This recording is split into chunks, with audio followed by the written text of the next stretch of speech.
Hey everybody, it's Allie, and that's Madame Allie to you.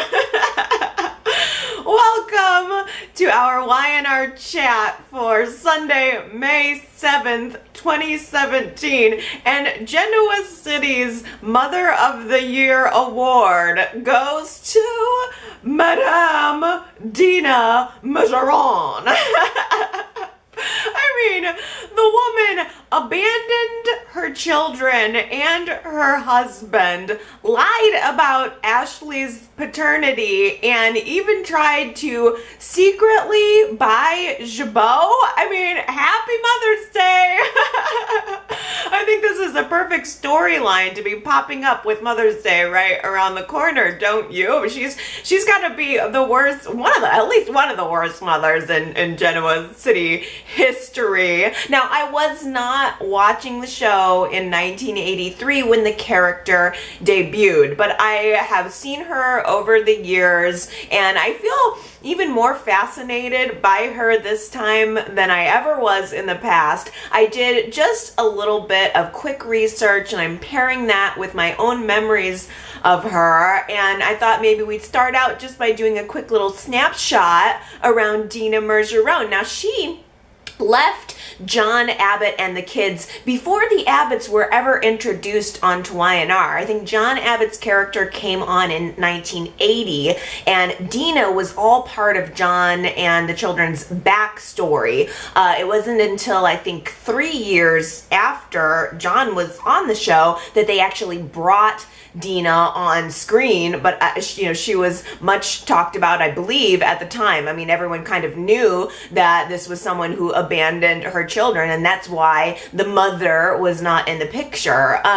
Off screen, Dina left the kids, left John, because she wanted to not be a mother, to not be a wife. It's always been painted that she left for purely selfish reasons. She kind of wanted to go and gallivant around. She wanted more from her life, and she was just like, bye, see ya, to her family. She ended up, this is weird, leaving one successful cosmetics business owner for another when she wound up, again off screen, marrying this French cosmetics guru, very, very wealthy man, Marcel Majoron. Presumably that's her second husband, and he died off screen, again all off screen, leaving her Majoron Enterprises. So this very astute businesswoman that we're seeing today was also kind of just handed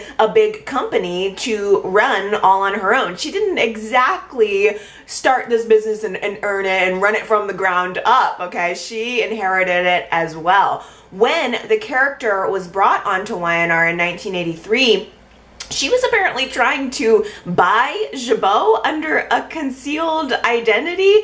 Shady.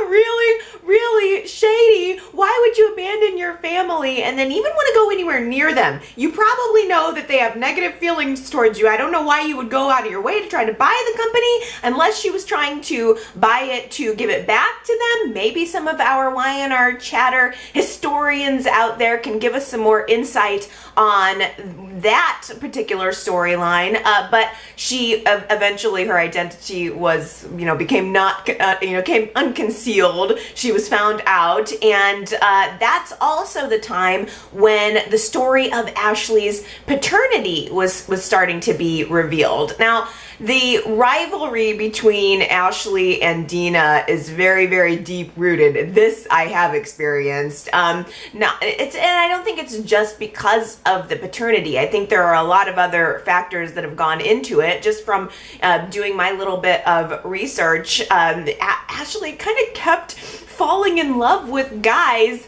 who had either slept with Dina or who were connected to Dina in some fashion. It kind of feels like every time Ashley gets a foothold in her own life, Dina's there to kind of screw it up somehow. And I do remember Dina coming back onto the scene in the 90s. She made a couple of pop-up appearances in the 2000s, and I never particularly liked her. I always had this really negative feeling about her, and just I didn't like the whole vibe of the character or the actress. Just something about her really bugged me. She always seemed very cold and always seemed like she had an agenda of some kind, and it was a lot, I suppose, in the past, the same Dina that we saw this week.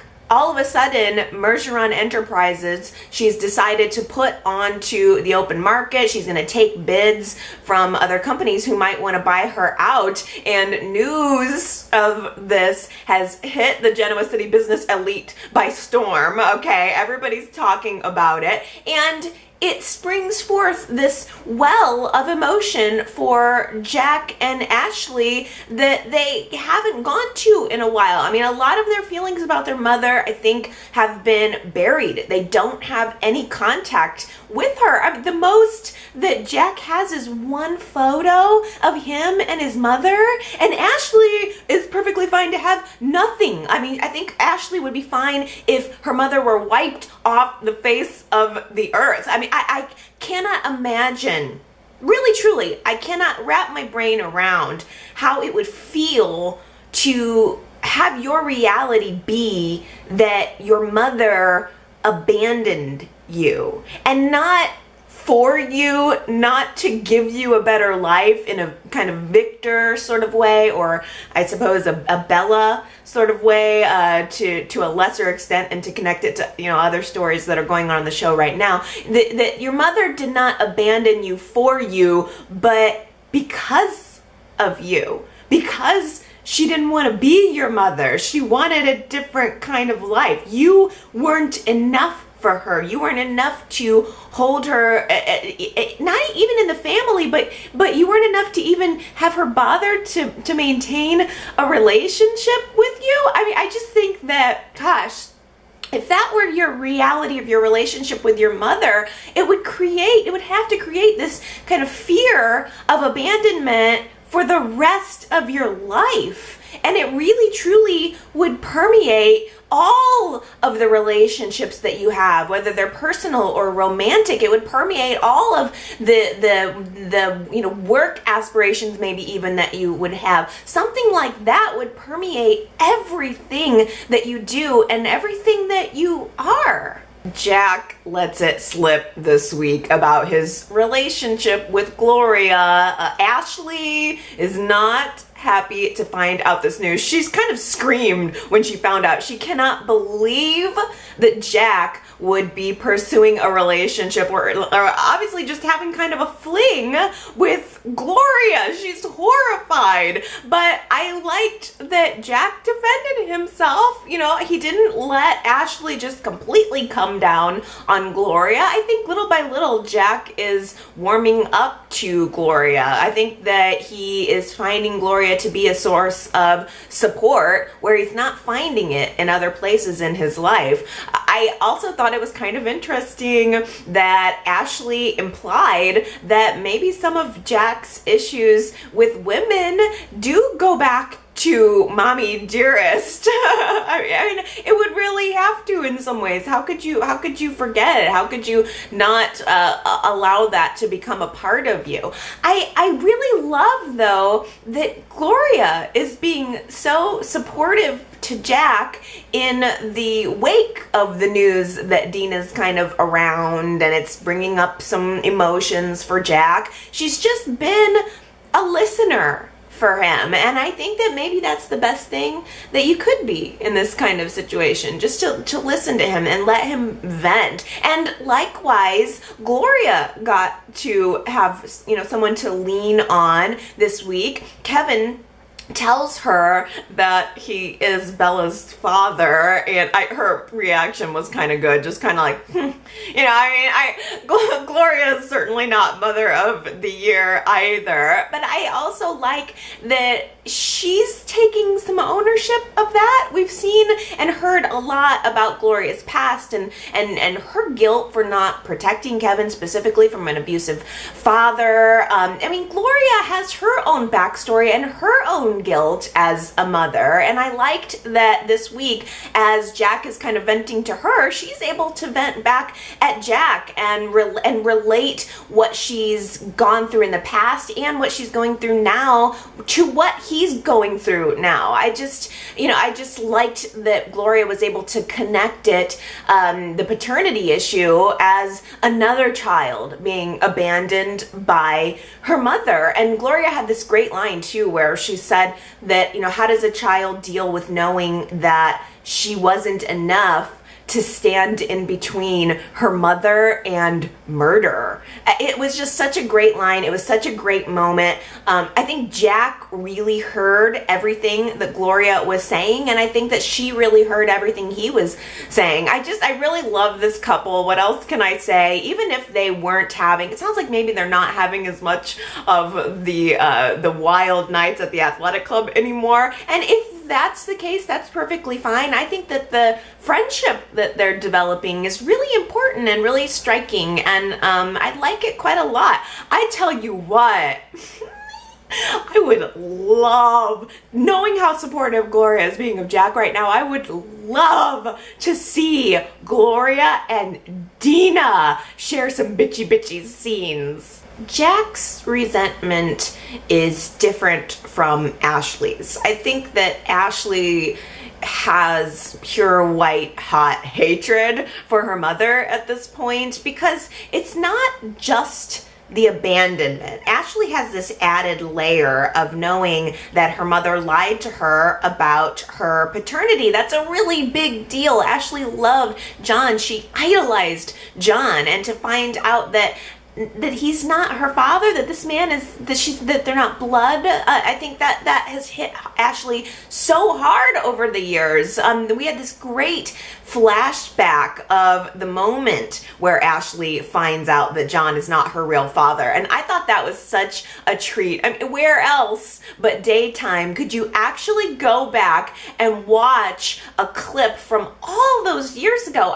How long ago was that? Gosh, that had to have been 30 years, right? A 30-year-old clip that includes the same actors in the scene. That was just so great. What an absolute treat. I loved watching that wave of reaction hit Ashley in the past and then flashing into the current, seeing how it still affects her. It doesn't go away just because it's in the past. That incident ended up causing Ashley to kind of lose it. She ended up forgetting who she was. She ended up at this roadside diner posing under or calling herself Annie. It's so soapy, right? I think that happened to Catherine too. You lose your memory and you end up serving coffee at a diner. That is so daytime. I love it.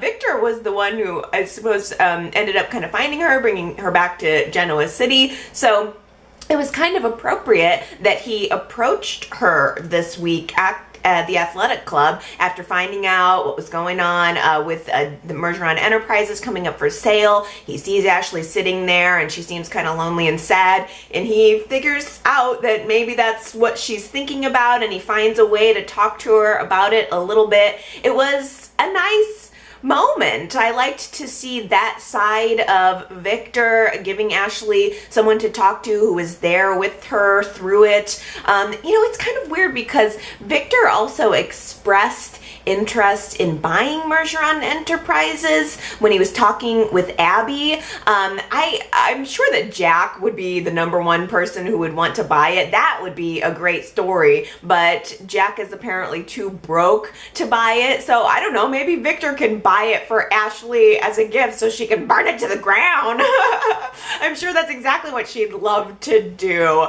I think that Ashley's experience with her mother coupled with her experience with her father, has also really affected her relationship with men. I mean, having a father who was so great that he gave her enough love and support for two parents. Maybe Ashley, as Tracy kind of suggested a couple of weeks ago, maybe she has been afraid to let herself fall in love with a nice guy and end up getting hurt, because dating the rich and powerful jerk is kind of predictable. You can maybe brace yourself for some pain that's going to come. You can build up a callus to it. But if you're dating the nice guy and you let yourself become just given over to him, and you're sensitive and you're raw to him, and you do end up getting hurt, maybe that's more painful. So I think this could also be signaling a change in the type of man that Ashley is dating in the future.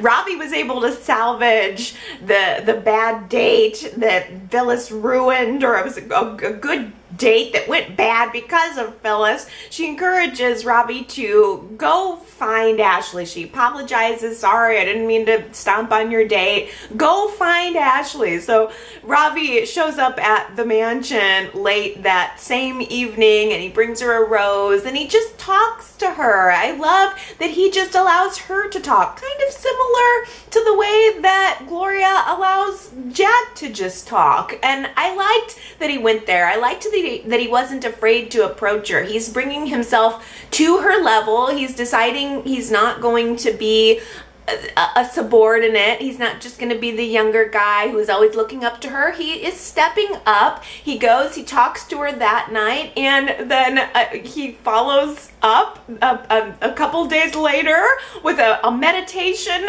session at the mansion, trying to help her free her mind from some of the negativity that's going on in her life. Turns into a massage session as well. It was fun. I like that Ravi's allowing us to see Ashley in a different way, bringing out a different side of her. I think it's just been a real joy to add Ravi into this fold and into Ashley's life. Now we just got to get her a house. She's spending all this time at the mansion. Where does Ashley live? I didn't think that Ashley lived at the Abbott mansion. Did you? I thought she at least had an apartment or a house. I just feel like it's one thing for Jack to live there. He's the new head of the family. It's a family home. Jack seems to fit at the mansion, but Ashley needs to get her own place. What is it about these Abbott kids that makes them never want to leave home? Well, Devon and Neil had their meeting with Dina right on the plane in France this week. They want to pounce on her company. They want to make her an offer to buy Mergeron Enterprises. I have to just sidetrack for one moment to say how good Neil looked and was this week. First of all, I like that he got a haircut. Whoever cut Neil's hair needs to be his forever hair cutter, because it was right. It was just shaped perfectly. He looked hot, honestly. I was kind of digging Neil this week. He had on suspenders in the plane in his casual look, and he just looked fantastic when he put on his jacket. I liked the way he held himself and presented himself during the business meeting with Dina. It's nice to see Neil back in action. He's not playing second banana. This man has the business experience that you are looking for, Dina. He has the acumen. He is every bit as smart and as capable as Victor and Jack, and I like that we're pushing Neil out front with Devon kind of as his wingman a little bit. Devon's Mr. Moneybags, but he's young and he's ambitious, and Neil has the experience. I like the combination of Neil and Devon right now. I think that was excellent. And here's the thing. Even though I've seen Dina over the years and really not liked her, there was something about her this week that I really loved. Maybe it's just me getting older and appreciating the show more just purely for the drama, but I kind of loved Dina's bitchy, hoity-toity, better than you kind of attitude. complicated and has the potential to create a lot of excellent drama. Her just insisting on being called madam says it all. That sums up the character perfectly. She's better than you. And don't you forget it. Oh, it's gonna be so excellent to see her folded into the mix. I'm not sure how long the actress is slated to stay for, or what the trajectory of her story will ultimately be. She doesn't seem to at first want to have anything to do with Neil and Devon, and rightly so. They're a new startup. Why would she want to sell her huge company to a littler new company who could run it into the ground for all she knows? So she doesn't really want to have anything to do with them, until she learns that Devon was Catherine Chancellor's grandson. Oh, as soon as he brought that information up, she was all ears. I think in a way, maybe, you can tell me if I'm wrong here, but maybe Dina always kind of wanted to be like Catherine Chancellor. Maybe she looked up to her and was hoping to have that level of power, and maybe she accomplished it, maybe she didn't, I don't know, but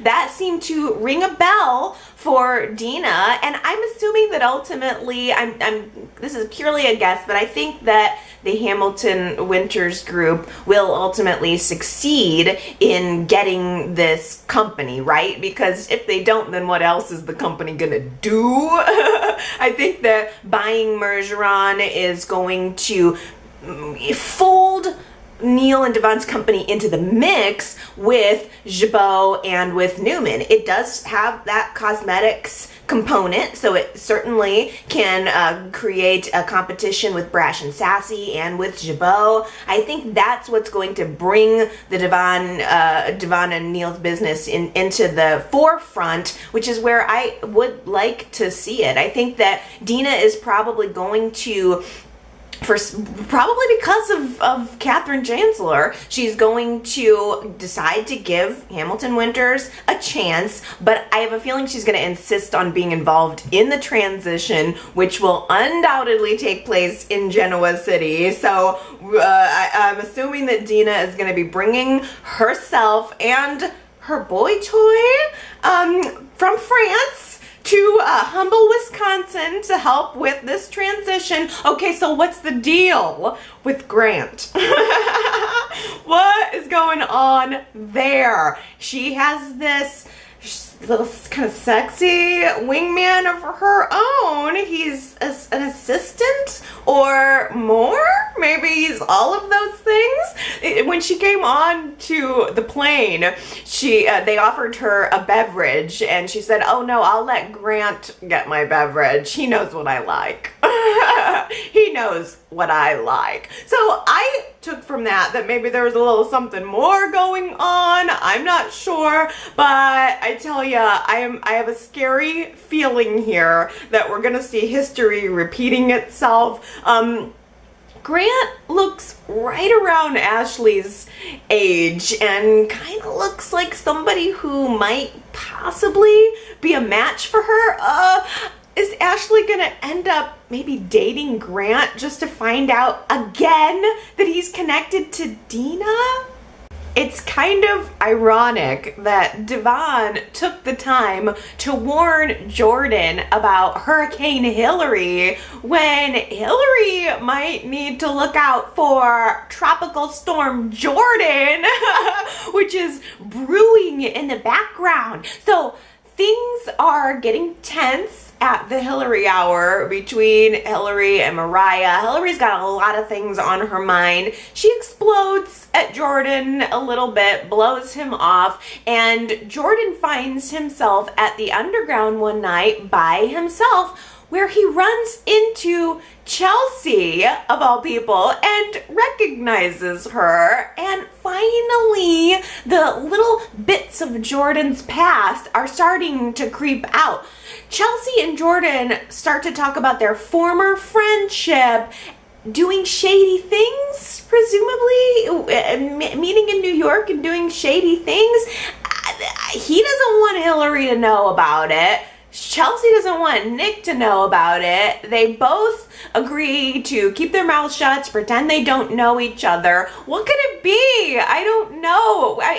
We all know that Chelsea was a con artist. Everybody knows that. Not only viewers, but everybody in Genoa City knows that. So what is it that they could have done that's so bad that even Chelsea wouldn't want that truth to come out? It seems like Jordan's image is pretty squeaky clean so far, so I can understand where he would not want to blow himself out of the water. But what could it be? It must be big. It must be possibly really bad if they both don't want it to come out.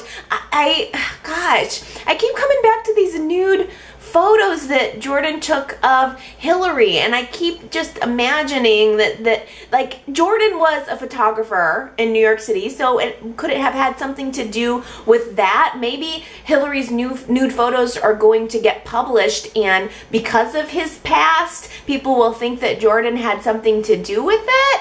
I just keep imagining that those photos are gonna come out, and that's gonna ruin Hillary's whole new and improved, touchy-feely, open-hearted vibe that she's going for with the Hillary Hour. Hillary's trying very hard right now to present herself as a whole new woman. She even is talking freely and openly on air about her divorce and her new relationship with Jordan. She makes a little jab at Mariah on air, saying that Mariah, on the other hand, is forever stuck in the friend zone with Devon. Mariah didn't quite appreciate being called out on air like that, so after the tapes stop rolling, Mariah then turns around and calls Hillary out for being jealous over her relationship with Devon. And she is. Hillary is jealous of Mariah, I think. I think that Hillary is seeing how Mariah is now living the life that she wanted, the life that she had. And it's not just because of Devon's money. It's because of the whole package. Now Mariah is enjoying Devon's package. And Hillary wanted to enjoy Devon's package. If it was up to Hillary, she would have repaired the relationship. Devon was constantly the one who was putting the brakes on, and now Mariah's drinking French champagne in the jet. Mariah is knowing all of the ins and outs and details of Devon's life, and I think that Hillary hates that. I think that she really wants to just believe that Mariah is the rebound girl, and she wants to prove that to herself, and maybe that's why she snuck into the condo without Devon. Nobody's there. She sneaks into the condo, starts wandering around, starts having all of these memories about her life with Devon. When Devon and Mariah come home, Hillary has to sneak down and hide behind the bar, start listening to their conversations, and she ends up accidentally witnessing them have sex for the first time. She's all crouched behind the bar, like realizing what's going on. I mean, I can't imagine how heartbreaking and horrifying that had to have been for her. I felt so bad for Hillary in that moment. I think that without a doubt now she is realizing that Devon is moving on. Mariah is, she's realizing that maybe Mariah isn't just the rebound girl. Maybe there's more to it. The problem that I have is I'm still struggling to get on board with Devon and Mariah's relationship. I think because I was so invested in Hillary and Devon. I'm watching this scene, and mostly I'm watching it through Hillary's eyes, and I'm feeling so bad for her.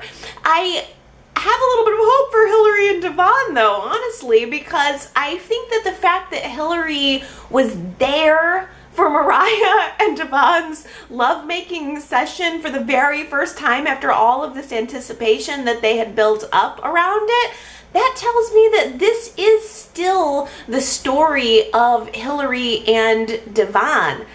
I still like Mariah though, and I'm a little bit afraid that maybe Mariah has just been swept up in their story? I'm so confused. I don't get this at all. While Victor was away, we saw these flashbacks of him finding Chloe, and I just don't understand. I would imagine that Victor would want to wring Chloe's neck. I would imagine that Victor would want to drain the life right out of her, but instead he hands her an envelope of cash and tells her to get on. I mean, I rewound and watched that scene literally 6 times trying to understand what was going on, because as Victor was handing her the envelope, he kind of mumbled something that seemed so important to me, and I could not understand what the heck he was saying. I kept rewinding and listening really hard to I'm trying to get inside Victor's head and understand why he would let Chloe get away again. He seemed to hate himself for letting her get away the first time and buzzing off onto his private jet, and now he's taken the time to track her down just to give her money and tell her to stay away. Of course she was gonna stay away. I can only imagine that maybe Victor is just trying to save himself here, that he just wants Chloe to stay gone to save himself and the family from more pain.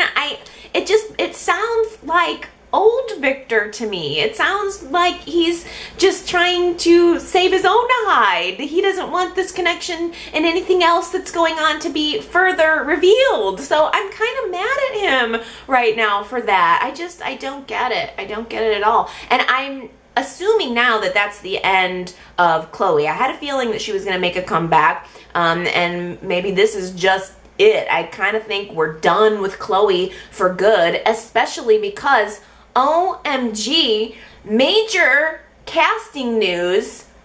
Greg Ricart as Kevin is done. He's going to be done with Y&R. He's going to be filming his last scenes in June. I'm speechless. I'm practically speechless because Y&R apparently just chose to not renew his contract. So apparently just one fell swoop, Y&R decided to stop telling the story of Chloe and stop telling the story of Kevin altogether. The only thing I know is that Y&R or Greg Ricart has said they're not going to be killing off the character of Kevin, so I assume there's a little bit of hope that he might come back in the future. I can't understand why Y&R would do this, and I wonder how you guys are feeling about it. Let's make that our poll this week. How are you feeling about Greg Ricart leaving Y&R? Are you sad to lose Kevin? Are you maybe a little bit glad that he's gone? Are you indifferent to this news? How does everyone feel? Kevin's been on the show for what, 15? It has to be between 10 and 15 years now, and for them to just decide he's done is really shocking to me. If you would like to vote in our poll and sound off on that, yrchat.com is where you can do it. I almost don't know what to say. I'm really curious to get the fan reactions on this. How heartbreaking are the final scenes with Michael gonna be? And what are the circumstances gonna be where he is leaving the show? So when you vote in the poll and give me your reactions, I'd also like to hear what your theories are on how Kevin will be written off the show. Just because Victor's back in Genoa City doesn't mean that Nikki has budged one little bit on her position when it comes to him. Nothing's changed in Nikki's mind. She even kicks him to the guest house. I can't believe he took it. She tells him, you know, whatever, you're gonna live there now, and no question about it. He just turns around and kind of huffs away and accepts it. So he's going along with it. I think he is working slowly to get Nikki back. I think that he is, of course, feeling betrayed, like his family's not supporting him, but ultimately I think that Victor is going to go out of his way here to try to continue to prove that he's a changed man, and that's what I want to see from him. He kills the book idea. I was surprised about that. I really thought that the book was going to get published and come out, but he tells Scott that he doesn't want to pursue it. I don't know if Scott will maybe decide to tell some story about Victor on his own. I mean, Scott does not need Victor's permission to start telling this story, but I'm sure Nikki will at the very least be relieved that that book is not coming out. I tell you, I love everything about the new Nikki right now, except maybe the hard line with Victor. I guess that will probably make the inevitable reunion that they have so much sweeter. I think that Nikki is really in the process of rediscovering herself, and she seems to be doing it somewhat through the eyes of Tessa. This week, Tessa almost got herself fired. She lied about how good she was with computer systems and her ability to do this admin job that Nikki's given her for putting together a benefit. And it certainly shows that Tessa is capable of deceit. Although I think maybe I'm just wanting to believe the best of people. That's probably more my personality. But I want to believe that Tessa does look up to Nikki on some level. Nikki has been opening up to Tessa too, and she confides that she does kind of miss the applause of performing. She does sort of miss being in the spotlight in that way, and that connects her to Tessa a little bit, and Tessa picks up on that. And when she goes to the next open mic night at the Underground, she does a little impromptu move and asks Nikki to join her on stage to play the keyboard, and I love that Nikki accepted it without hesitation. I mean, she just gets right up there and she does it. She just goes for it. It feels like a new era of Nikki, and I do like that. That's what I've been asking for. They're playing this beautiful song, and it seems so appropriate too. The lyric was, "I want a piece of you," and Victor comes walking in the door at the Underground, and he sees Nikki up there on stage performing, and I think he wants a piece of her. She wants a piece of him that she's probably never gonna get, but he wants her. I interpreted that moment as Victor maybe being a little bit impressed with his wife. I don't know if you guys saw it that way or not. I find Nikki to be very impressive right now. I like that she's trying new things. And you know what? I was thinking when she said that she kind of missed the applause, I thought, hey, what if Nikki becomes like a wildly successful actress or something, starts pursuing other ways that she can perform? I mean, like, what if Nikki became the new Meryl Streep, a wildly successful movie star? That would be so much fun, and it would really piss Victor off. Kane tells Lily what he heard going on in the coat closet between Billy and Phyllis, and Lily gives him the great advice to stay out of it, Kane. Don't rock the boat. It's none of your business, and all you're gonna do is bring on trouble for us. There's no reason for you to get involved. And then Kane decides to ignore Lily's excellent advice, and he sees an opportunity to set Victoria up to find Billy and Phyllis making out in the elevator. It was so juicy and drama-filled, and I loved it so much. But Kane, come on. That was so unnecessary and hurtful for Victoria to find out that way. It was very self-motivated. Kane just wants to bust Billy out, and instead all it ended up doing really was hurting these three people. I tell you, I really appreciated that confrontation, because even though it was a dramatic reveal, the conversations that they had around it seemed really adult. It seemed really well written, and I understood everyone's sides, and I was able to really put myself in Victoria and Billy and Phyllis's shoes and see a 360 view of what was going on. I mean, right off the bat, Victoria wanted to jump down Billy's throat and chastise him for, Phyllis, really? You get back together with her? And I liked that Phyllis jumped right in there and defended Billy and said, hey, Victoria, it's not all Billy's fault. How many times have you hurt him? Maybe this time he deserves a woman who treats him with respect. And I'd say Phyllis landed that point pretty well. I think that even Victoria heard it.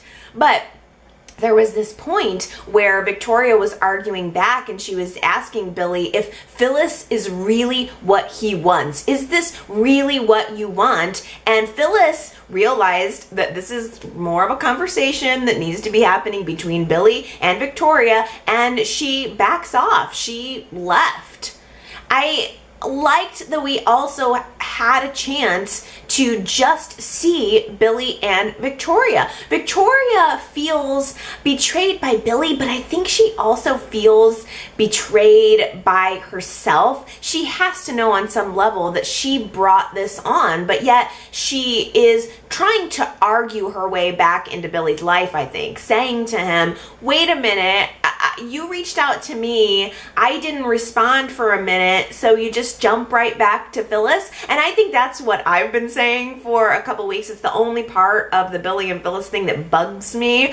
But Billy finally just has a heart-to-heart with Victoria and says, you pushed me away. In no uncertain terms, you told me that there was no future for us, and I can't do this dance anymore. What we're doing here, I can't do it. I have to move on. I have to be with someone who accepts me for me. And I really connected in what he was saying there too. He seemed so sad and just so at the end of his rope, and also hurt by the whole situation, but also relieved that the secret was out. I think Billy and Phyllis both feel a sense of sadness, but a sense of relief too, and they know that the next step is to go and tell Jack. So Billy and Phyllis march up to Jack's office like he's the principal, and it's time to go admit to Jack that they've been cheating on their math test again.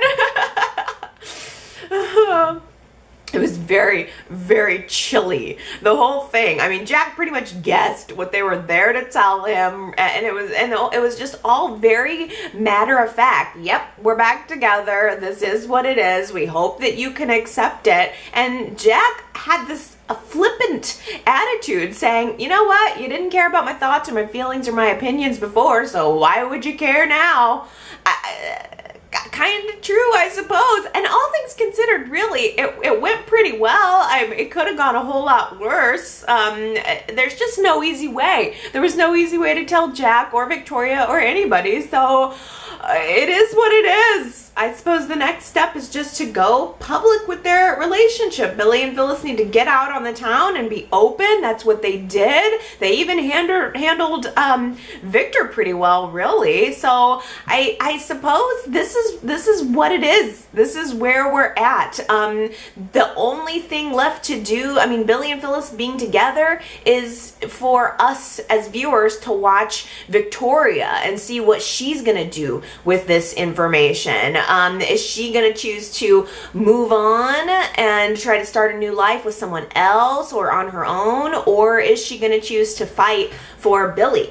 Our poll question from last week was, should Victoria fight for her relationship with Billy? And 57% of you said, no way, just give it up, Victoria. And a close 43% saying, absolutely, you should go get your man. I kind of think that a lot of people who voted that Victoria should give up are mostly saying that because they're Billy and Phyllis fans, and we've been around the block when it comes to Billy and Victoria, and I can certainly see that point of view. But I thought it was interesting how close the vote was. Maybe there are more Billy and Victoria fans out there than we originally thought. I think it's a decent triangle to kind of put out there. It's a little bit of an expected twist if Victoria does decide to fight for Billy, and I don't know if she will. I think that what Victoria fails to realize is that it's less about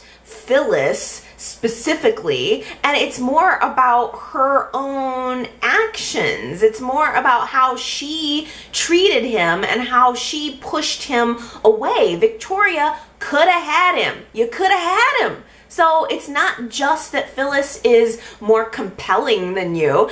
Victoria had this kind of funny little conversation with Nick this week, talking to him and trying to figure out what it is about Phyllis that is so appealing. You know, Phyllis has sass, she has snark, she has sex appeal, but Victoria, I tell you, she's got some ammo of her own. She's got Billy's children, and I think that Phyllis is insecure about her relationship with Billy. That little moment before they went out to dinner this week where she looked at Billy and she said, "Are you really happy?" You know, I think she's trying to gauge him. Is this really what you want? Phyllis probably doesn't believe that this relationship with Billy is finally happening. I think she probably doesn't believe that she really has an opportunity to be happy here. She has him for the moment, but I think she's afraid that she can't trust it. I think she has a scary feeling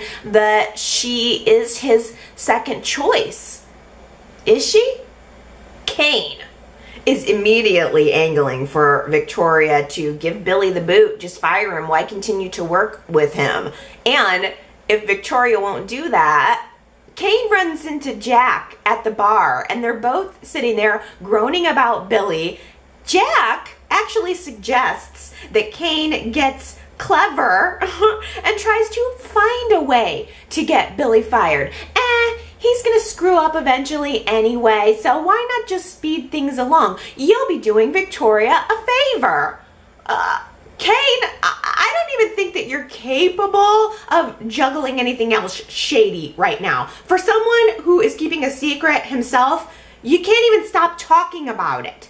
The opposite of love isn't hate, it's indifference. It was Nikki who said that last week. She was talking through her feelings with Nick about Victor, and he was trying to coach her a little bit on how to move on, how to have a life without Victor. And she realized, you know what? Yeah, if I'm truly going to move on from Victor, then I need to stop lashing out and having this anger that's within me, and I need to just start moving on. I need to be indifferent to Victor Newman. He needs to be a non-factor for me.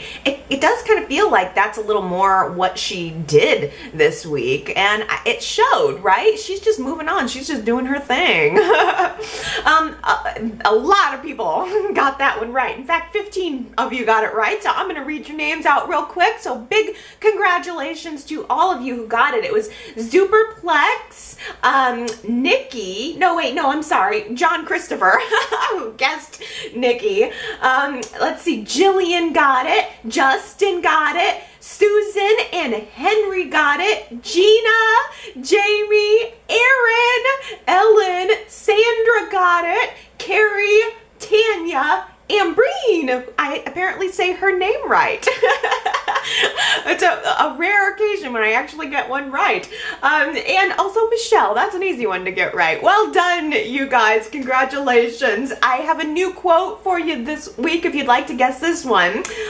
I am positively bursting with joy.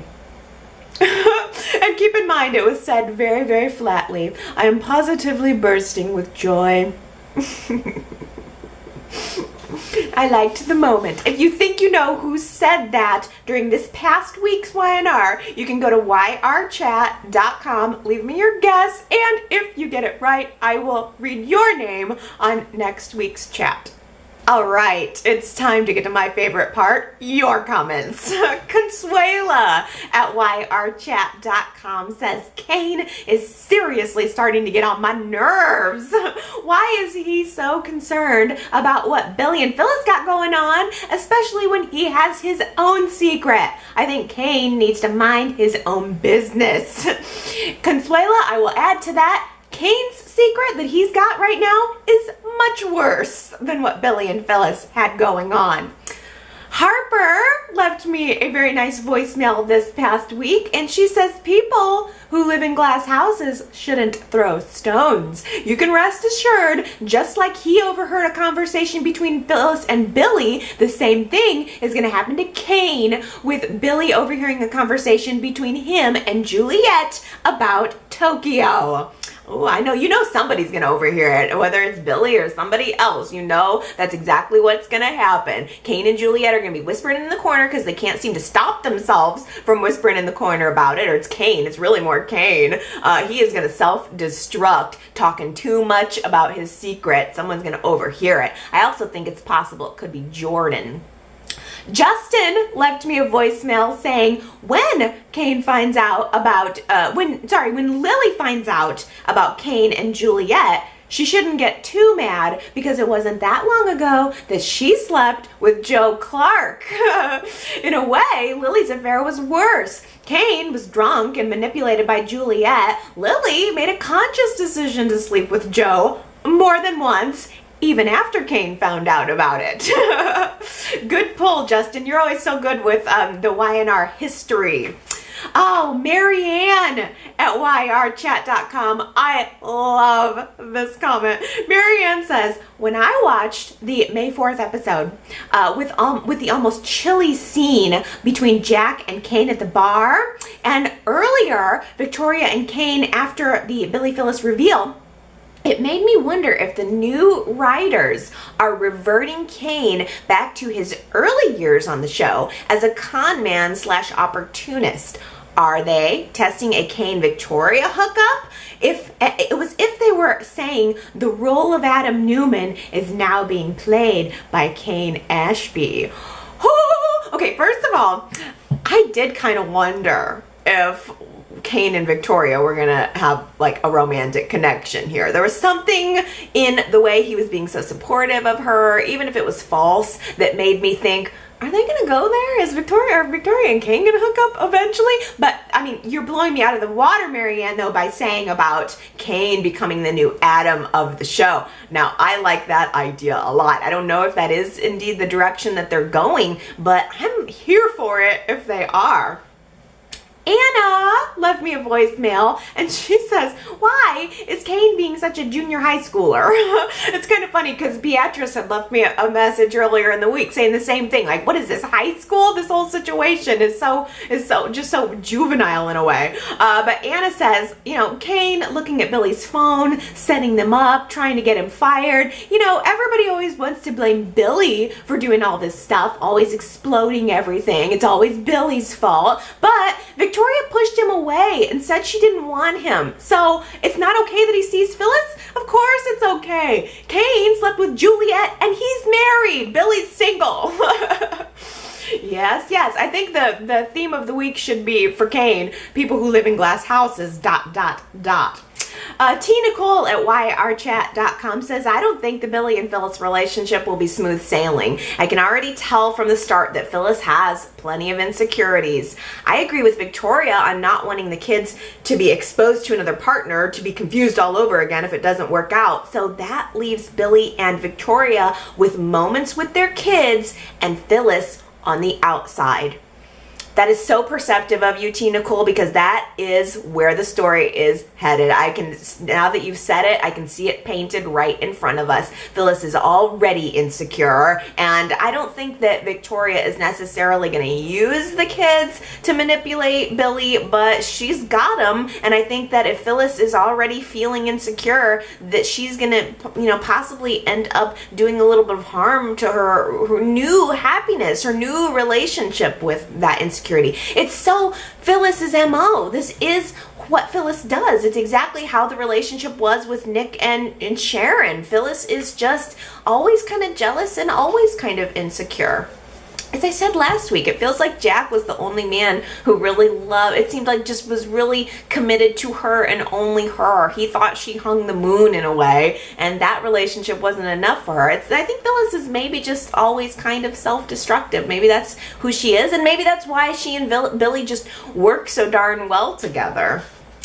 Let's see here. Cheyenne at yrchat.com says, I found out in Friday's episode why I can't stand Mariah as a character. She loves to play the victim card too much. She's been rubbing it in Hillary's face all week that she's dating Devon, and as soon as Hillary replies back with a snarky comment, they call her the mean one. Now, Ellen at yrchat.com says, to me, Hillary and Jordan are the rebound relationship. She hardly knew him when she jumped into bed with him. Seems mostly physical. On the other hand, Devon and Mariah have been close for a long time. It can be awkward making the transition from friends to lovers, but it can work. At least their relationship is built on something real. That is a really important and it's a really important and good point, I think, from the perspective of Devon and Mariah fans. I promise I'm going to try to get into Devon and Mariah a little harder. I'm slow to get on this train. I don't know why, but I promise I'm going to try even harder in the coming weeks so I can at least give you guys kind of some rounded views. I never like to be too narrowly tracked. So I'm gonna do my best. Jamie left me a voicemail and said Devon and Mariah won her over this week. She didn't think she could get on board with their romantic connection, but Jamie says that, you know, they won her over. She felt it was pretty saucy seeing them on the staircase there.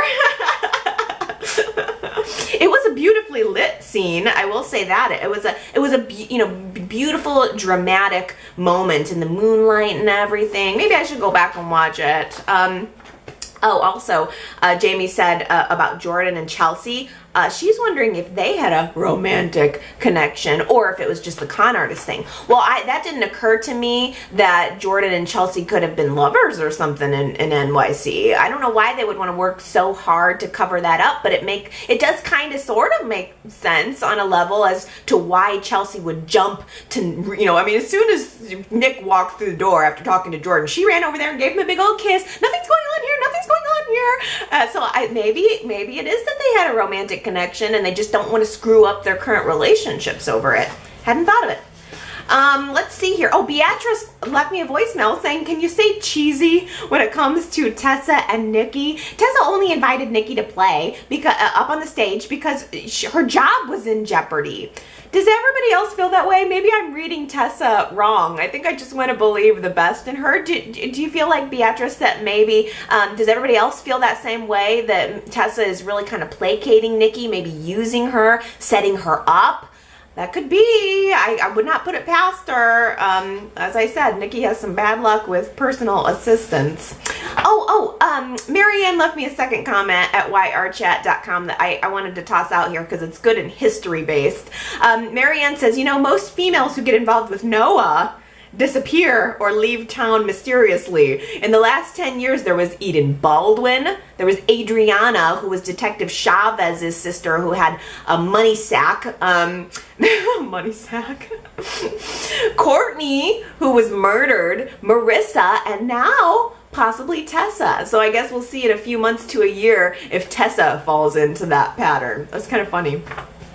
Gina left me a voicemail saying she thinks Victor had a hand in switching Bella's paternity test. Gina says there's no way you'd want Billy Boy Abbott to be Bella's father. Do you guys think that? I again took it at face value. I didn't connect Victor to the paternity tests, but certainly he was the one that helped Chloe send out the letters to the two guys. I'm sure he could have had a guy on the inside at the paternity lab result place at the GCPD who could have switched the results. You can never trust paternity in Genoa City. Just anytime, just don't believe that anybody is anybody's kid. You got to be open at any time to a paternity switch when you live in this town anyway. Gary left me a voicemail saying, hasn't it occurred to anyone in Genoa City that Dina could be selling her company because she's ill? Honestly, no, that did not occur to me, Gary, but I'm glad you said it. And I wonder if that could be the angle will be working for Dina's visit.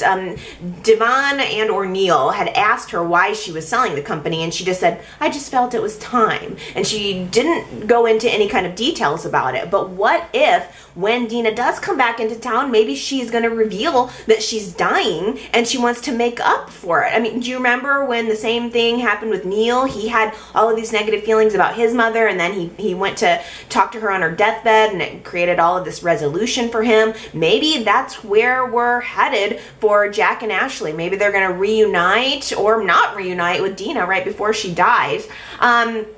Also, Gary mentioned that Y&R is really working to normalize Gloria and to integrate her into the show. Gary says her character is less over the top now, even her clothes. She's not wearing her famous leopard prints. She's dressed in a more stately manner. You're right, and I think that the clothing is a cue. I'm glad you picked up on that, because I noticed this week that her clothes, they're still Gloria-esque, but there is something different about the way they're styling Gloria, and she is, I keep expecting to be the butt of a joke, or to give a joke, or to be over the top, but that's not the Gloria we're getting right now. This is the Gloria that Y&R is bringing in because they want us, I think they want specifically to incorporate her into the show and make her not just a punchline, not just a joke. And she even thanked Jack for supporting her when it came to Ashley. She wants to be seen as someone who can be a capable businesswoman, and she's providing him with all these reports. And I mean, Gloria is in the mix now. I, for one, am loving it. Aaron on YouTube says, I'm so excited to find out if Dina will spill the beans to everyone that Ashley isn't a real Abbott. I thought everyone knew, but Jack and Victor, only Jack and Victor know that truth. Billy and Tracy don't even know. Aaron says, I hope that that's the next big secret for everyone to find out. Now, on the flip side, Christopher left a comment on YouTube saying, I'm hoping that Dina doesn't blow up Ashley's paternity. I'm hoping that Dina can prove that Ashley is really, in fact, John Abbott's legitimate daughter. Ooh, I like that idea even better. I mean, of course, I love, you know, the drama of secrets coming out and things like that. But if that happened, if there was a big explosion about Ashley's paternity, which you kind of know is coming, it's gonna come out, right? This is also probably, whether or not it's tied into a deathbed confession with Nina or Dina or something like that, I don't know. But I mean, I think that probably the rest of the family is going to find out about Ashley's paternity. But if it were to lead into a revelation that she is actually John's daughter, that would be so much sweeter. Genoa City Soap is back. I had to take a little bit of break from my soaping project while, you know, I had a baby. But I have had a little bit of spare time lately. Things are kind of getting back to normal. So I did make up some Genoa City Soap goodies. Not the actual bar soap, because those take me 6 weeks to cure them. Those are a lot of work. And I wouldn't have had time to get those ready for spring. But I did make some spring lotions and some spring sugar scrubs. I really think you guys are going to like them. I remade my Lily whipped body cream. These are so good. They're like shea butter and lots of wonderful oils. I made them in Lily and Cricket. I only have one Cricket left at the time of this recording. Could be gone by now, I don't know. But I got Lily and Cricket. Both are like floral scented and all beautiful, and these are like just creamy and yummy. I love these two scents. Like, I'm not even gonna lie, these are probably they're two of my favorites. And I'm not even big on florals, but these are really good.